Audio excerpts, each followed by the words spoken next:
Thank you, Mr. Chairman. Very short lang, I just like to express my support to the committee dahil napaka-importante po ang layunin ng ating hearing ngayon dahil kailangan natin malaman kung ano nangyari, kung anong dapat gawin para ma-maximize yung budget sa flood control.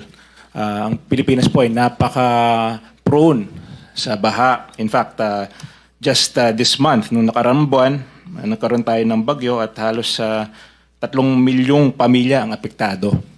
So, base po sa karanasan ko bilang Secretary ng Public Works, napaka-importante po ang master planning sa flood control. Kasi pwede mong ayusin isang section at bibilis yung daloy ng tubig, pero pagdating sa ibang section na walang flood control, maiipon yung tubig, mas lalala yung baha sa ibang areas. So, napaka-importante po na magkaroon tayo at suportahan natin ang mga master plan flood control projects. And there are master plan.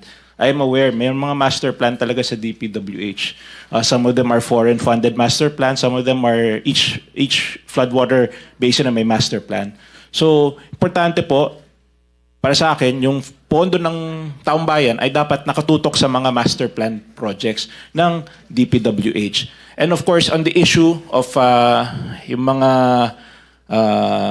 substandard, of course, we have to push for more accountability sa mga projects. Dapat dagdagan pa yung mga measures natin para hindi na maulit yung mga substandard projects na, nung nagkaroon ng inspection si President Marcos na may nakita siya mga substandard, ay yun ang kailangan natin solusyonan sa lalong madaling panahon dahil that's very unacceptable that we have substandard projects. So again, maraming salamat po, Mr. Chairman, and of course I'd like to thank all those who are joining us today for this committee.